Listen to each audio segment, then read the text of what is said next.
Good morning student, welcome back.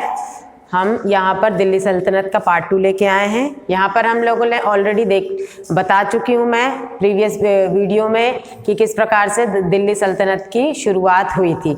सबसे पहले दिल्ली सल्तनत के अंतर्गत आता है स्लेव डायनेस्टी। स्लेव डायनेस्टी में हमने देखा कि कुतुबुद्दीन ऐबक जो हैं वो स्लेव डायनेस्टी के फाउंडर है। उसके बाद जो नेक्स्ट शासक थे इल्तुतमिश के बाद रजिया सुल्तान के बाद बलबन। अब यहाँ पर स्लेव डायनेस्टी का अंत हो जाता है। अब दिल्ली सल्तनत में आगे की जो डायनेस्टी है वो खिलजी डायनेस्टी है। खिलजी डायनेस्टी का जो टाइम ड्यूरेशन था वो था खिलजी डायनेस्टी का जो टाइम ड्यूरेशन था वो था 1290 से लेके 1320 AD। ठीक है, ये जो खिलजी, इसके जो संस्थापक थे, इसके जो फाउंडर थे वो जलालुद्दीन थे। He was the founder of the Khilji dynasty. The noble of Delhi made him the sultanate after killing the slave king Kekuabad in 1219। जो लास्ट स्लेव डायनेस्टी को जो लास्ट राजा था कैकुबाद, उसकी डेथ के बाद जलालुद्दीन को एज ए किंग घोषित किया गया था। जिस टाइम जलालुद्दीन को राजा घोषित किया गया था, सिंहासन पे बिठाया गया था, उस समय उनकी जो एज थी वो 70 ईयर्स थी। उसका जो नेफ्यू था, his Neiphiu Alauddin was the सूबेदार ऑफ अवध। सूबेदार था वो अवध का। He was very ambitious. तो उसकी एम्बिशन थी कि वो दिल्ली को पूरी तरीके से कब्जे में कर ले और ज़्यादा से ज़्यादा राज्य को जीत के अपने कब्जे में कर ले। तो इसे कंटिन्यू करने के लिए उसने अपने ही चाचा जलालुद्दीन को मार दिया और उनकी राजगद्दी पर बैठ गया। अब जलालुद्दीन खिलजी का जो टाइम ड्यूरेशन था वो 1296 से 1316 AD था। Alauddin believed in the theory of expansion. उसकी जो थ्योरी थी वो एक्सपेंशन करने की थी, यानी ज़्यादा से ज़्यादा अपने साम्राज्य का विस्तार करने का था। He wanted to conquer the world. वो चाहता था कि विश्व विजय बने। And often refer to himself as the second Alexander. और उसने अपने आप को सेकेंड अलेक्जेंडर भी घोषित कर दिया था उसका, क्योंकि अलेक्जेंडर का भी जो एम्बिशन था वर्ल्ड कॉन्कर करने का एम्बिशियस था, तो उसी प्रकार से इसका भी एम्बिशियस था कि पूरे विश्व को पर विजय प्राप्त कर ले। He conquered. उसने गुजरात, राजस्थान, उज्जैन, चंदेरी, मदुरई पर विजय प्राप्त की। After his victory in north के एरिया पर काफी ज्यादा शासक स्थापित करने के बाद उसने डेक्कन पर भी विजय प्राप्त करने की कोशिश की। Under the leadership of Malik Kafur, Devagiri, Warangal.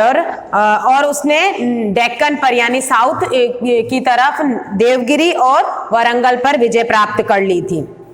उसकी जो मिलिट्री फोर्स थी वो बहुत ही सिस्टमेटिक तरीके से उसने अरेंज की थी। उसके जो सोल्जर थे, उसकी आर्मी में जो सोल्जर थे वो बिल्कुल फिट थे। हर चीज़ का वो बहुत ध्यान रखता था कि उनकी हाइट क्या है, उनकी डाइट क्या है। तो इन सारी चीज़ों को वो बहुत ही अच्छे से मेंटेन करके रखता था, जिससे कि उसकी जो आर्मी थी वो बहुत ही परफेक्ट आर्मी थी। उसने बहुत सारे ही repaired the old fort and got new one build. उसने बहुत सारे पुराने किलों की मरम्मत भी की और कुछ नए किले का निर्माण भी किया था। उनकी जो मार्केट पॉलिसी थी वो बहुत ही अच्छी मार्केट पॉलिसी थी। In order to safeguard his kingdom from the repeat attack of Mongol, Alauddin felt the needs of maintain the strong and powerful army. मंगोलों के अटैक से बचाने के लिए उसको एक पावरफुल आर्मी की आवश्यकता थी। इसीलिए for this he needed a lot of money. और इसलिए और सोल्जर्स मेंटेन करने के लिए, आर्मी मेंटेन करने के लिए उन्हें बहुत सारे पैसों की आवश्यकता थी। Therefore he started market control system. तो उसने मार्केट कंट्रोल सिस्टम करना शुरू कर दिया। He appointed able to honest officer who used to keep watch on the traders and merchant. उसने कुछ ईमानदार ऑफिसर्स को नियुक्त किया जो कि व्यापारी और जो छोटे छोटे व्यापारी थे उनके ऊपर वो पूरा कंट्रोल करके रखा था। उन्होंने एक ही fixed the price various community, उस मार्केट पॉलिसी को कंट्रोल करने के लिए उन्होंने मार्केट में जो भी वस्तुएं आती थी उनका रेट उन्होंने फिक्स करके रखा था। He prescribed strict punishment for those who violate the rule, और ऐसे व्यक्ति जो रूल को तोड़ते थे वो उन्हें बहुत बुरी तरीके से पनिश करता था, मतलब बहुत स्ट्रिक्ट पनिशमेंट देता था। He organized the vigilance group a check of market rate. He established the government godown, और उसने बहुत सारे गवर्नमेंट गोडाउन्स भी बनाए थे। ऐसी कंडीशन, गोडाउन क्यों बनाए गए थे? ऐसी कंडीशन में जब किसी वर्ष अगर सूखा पड़ जाए या अन्न की आवश्यकता पड़ जाए तो ऐसी कंडीशन में उन गोडाउनों से वो अन्न डिस्ट्रीब्यूट कर सके और अपना साम्राज्य और अपने सोल्जर्स को मेंटेन कर सके। Revenue policy, land revenue for all the landers were refixed on the measurement land, और जो लैंड पॉलिसी थी, लैंड रेवेन्यू पॉलिसी थी, वो भी according to measurement of land, जिनके पास जितनी जमीन थी उसके अनुसार उनके रेट फिक्स किए गए थे, टैक्स फिक्स किए गए थे। Half of the products was fixed as revenue, beside this tax are increased as the pasture import export, और जो टैक्स रहता था वो घटते बढ़ते रहते थे इसी ड्यूरेशन में। अलाउद्दीन डाइड, अलाउद्दीन की मृत्यु 1316 में हो गई थी। इन 1320 AD Ghizauddin Tughlaq proclaimed himself as the ruler of Delhi after killing the last Khilji ruler Nasruddin Shah. Nasruddin Shah जो कि लास्ट खिलजी डायनेस्टी के जो लास्ट रूलर था उसको गियाजुद्दीन ने मारकर खुद सिंहासन पे बैठ गया और अपने आप को राजा घोषित कर दिया। इसके बाद जो शुरू होता है वो तुगलक डायनेस्टी शुरू होता है। तुगलक डायनेस्टी जो है वो 1320 से 14 AD तक का समय उनका रहता है। Ghiyasuddin Tughlaq, Ghazi Malik who assumed the title of Ghiyasuddin Tughlaq was the founder of Tughlaq dynasty. Tughlaq dynasty के फाउंडर किसे कहा जाता है? गियाजुद्दीन तुगलक को तुगलक डायनेस्टी का फाउंडर कहा जाता है। उसने ऐसी बहुत सी पॉलिसी को लिबरल कर दी, ऐसी सरल कर दी, लचीली कर दी, जो कि अलाउद्दीन खिलजी के टाइम पे बहुत ही स्ट्रिक्ट थी। तो ऐसी पॉलिसी को उन्होंने बहुत ही ज्यादा लचीला कर दिया था। He built the fortified city of तुगलताबाद in Delhi, और उसने दिल्ली में तुगलताबाद नाम का एक बहुत ही मजबूत सिटी का निर्माण किया। Mohammad bin Tughlaq, after the death of Ghiyasuddin Tughlaq his son Juna Khan took the title of Mohammad bin Tughlaq. इसके बाद गियाजुद्दीन की मृत्यु के बाद, डेथ के बाद, जो मोहम्मद बिन तुगलक थे उसे राजा घोषित कर दिया, जिनका जो रियल नाम था वो जूना खान था, उसे मोहम्मद बिन तुगलक का टाइटल मिला। The project of Mohammad bin Tughlaq was the process of smooth administration of his kingdom. The Sultan followed many new policies and project, और जो मोहम्मद बिन तुगलक था उसने बहुत सारी न्यू पॉलिसीज को फॉलो किया ताकि उसका जो एस्टेब्लिशमेंट है, उसका जो एम्पायर है वो ज्यादा स्ट्रांग वो बना सके। ट्रांसफर ऑफ कैपिटल, जिसमें से राजधानी को स्थानांतरित करना, ट्रांसफर करना, उसमें से जो मेन पॉलिसीज और प्रोजेक्ट थे। Sultan transferred his capital from Delhi to Devagiri in the Deccan with the had renamed Daulatabad. उसने जो दिल्ली सल्तनत की जो कैपिटल है, दिल्ली हुआ करती थी, उसे ट्रांसफर करके देवगिरी साउथ तरफ डिक्लेयर कर दी और उसका जो नाम है वो दौलताबाद नियुक्त कर दिया। He order the entire population of shift from Delhi to Daulatabad, और उसने ऑर्डर दिया, अपनी प्रजा को ऑर्डर दिया कि दिल्ली से दौलताबाद सभी लोग स्थानांतरित हो जाएं, यानी कि सभी लोग वहां पर पहुंच जाए।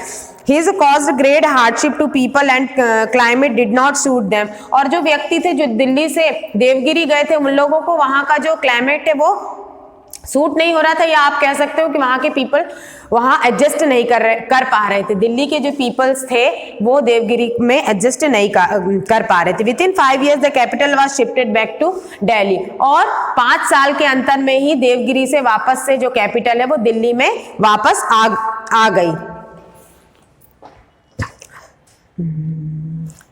Now introducing the token currency. अब यहाँ पर देखेंगे कि किस प्रकार से मोहम्मद बिन तुगलक की जो है टोकन करेंसी थी। There was the shortage of silver in the world, the sultan order the circulation of copper coin in the place of silver. जो सिल्वर कॉइन्स की जो कमी आ गई थी उस ड्यूरेशन में, तो वर्ल्ड में सिल्वर कॉइन्स की कमी आ गई थी, तो उन्होंने ऑर्डर दिया बीन तुगलक ने ऑर्डर दिया कि सिल्वर की जगह कॉपर कॉइन को मार्केट में लाया जाए, जिससे कि ब्लैक मार्केटिंग होनी चालू हो गई थी।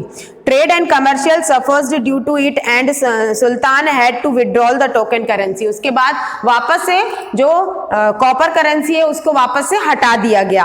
Taxation of Doab in order to get the money more money he increase the land revenue. और ज्यादा से ज्यादा पैसा कमाने के लिए उसने लैंड रेवेन्यू जो है वो बढ़ा दिया।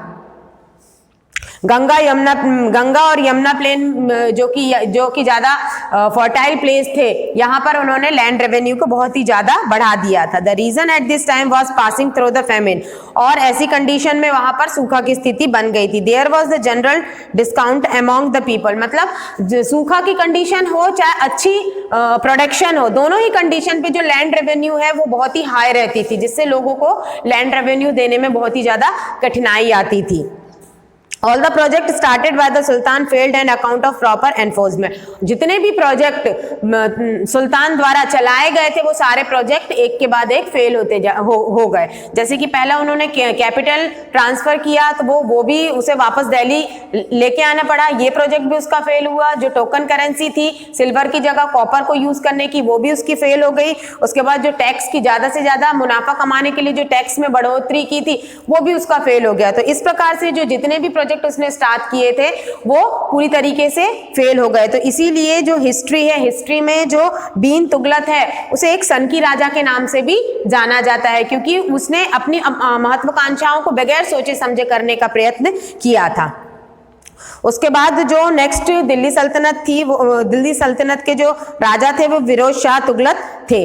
फिरोज शाह तुगलक का जो टाइम ड्यूरेशन था वो 1351 से लेके 1388 के बीच में रहा था। He founded the new city of Hisar, Firozpur, Kanpur and Jaunpur and Firozabad. तो उन्होंने भी फिरोज शाह ने भी बहुत सारी न्यू सिटी को एस्टेब्लिश किया। He also build many lakes, hospitals. उसने बहुत सारे तालाब बनवाए, हॉस्पिटल बनवाए, पार्क्स बनवाए, डैम्स बनवाए, नहरें बनवाई, ब्रिजेस बनवाए। He establish the department of charity with the help of widows and orphan. और उन्होंने विडोज और बहुत ऑर्फनेज भी बहुत सारे बनवाए, जिससे कि अनाथ बच्चों और वृद्धाश्रम, अनाथ बच्चों और ऐसी महिलाओं को आश्रय मिल सके जो कि आश्रय रहित हैं। After the death of Firoz Shah His empire started disintegrating। Firoz Shah की डेथ के बाद उनका जो एम्पायर है वो धीरे धीरे डिक्लाइनिंग होता गया।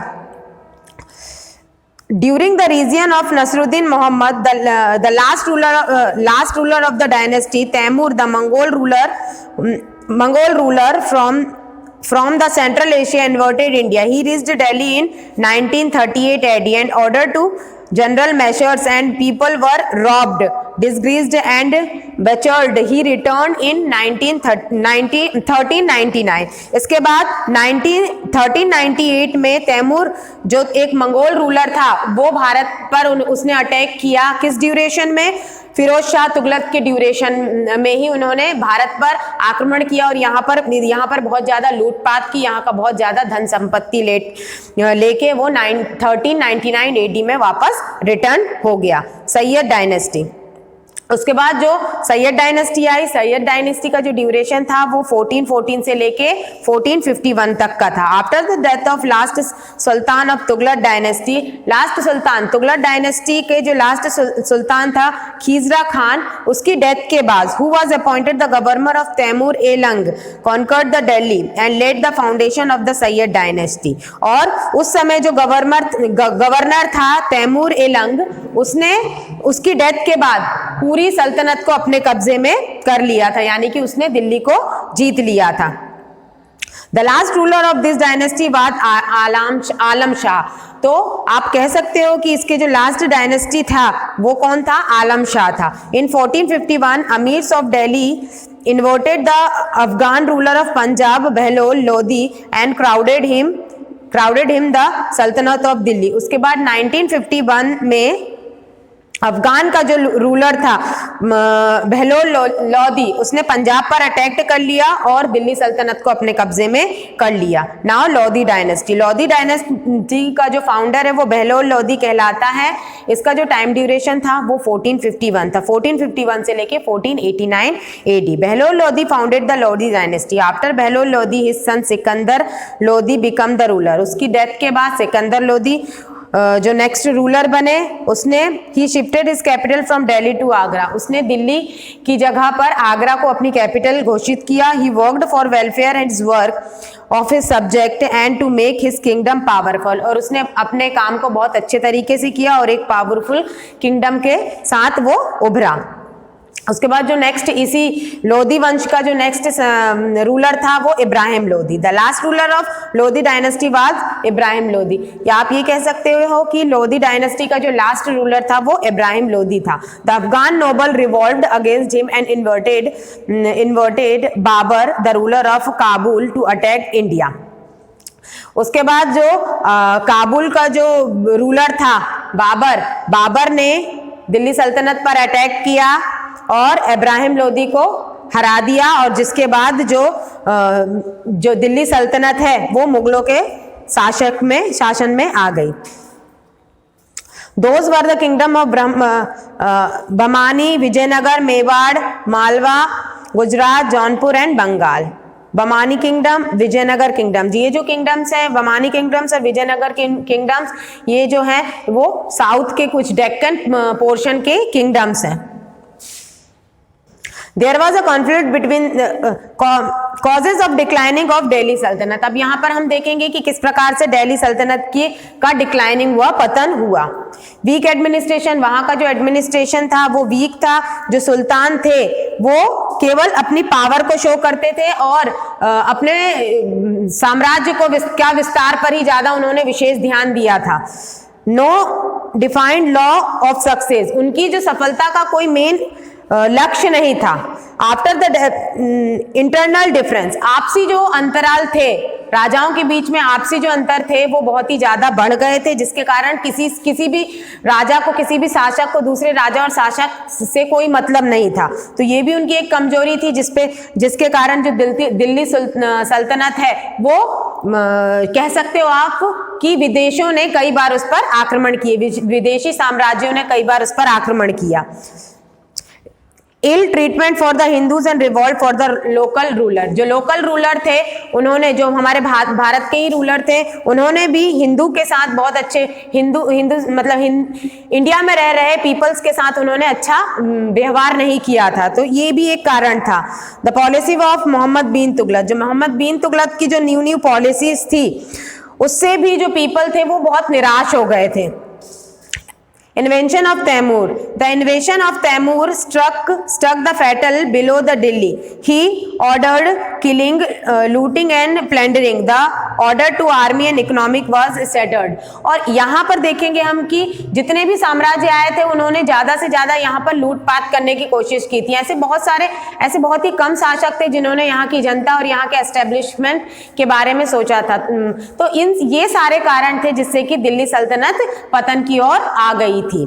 तो ये चैप्टर स्टूडेंट्स यहीं पर खत्म होता है। आगे के चैप्टर में हिस्ट्री के और भी पोर्शन लेके हम आएंगे। Thank you and have a nice day.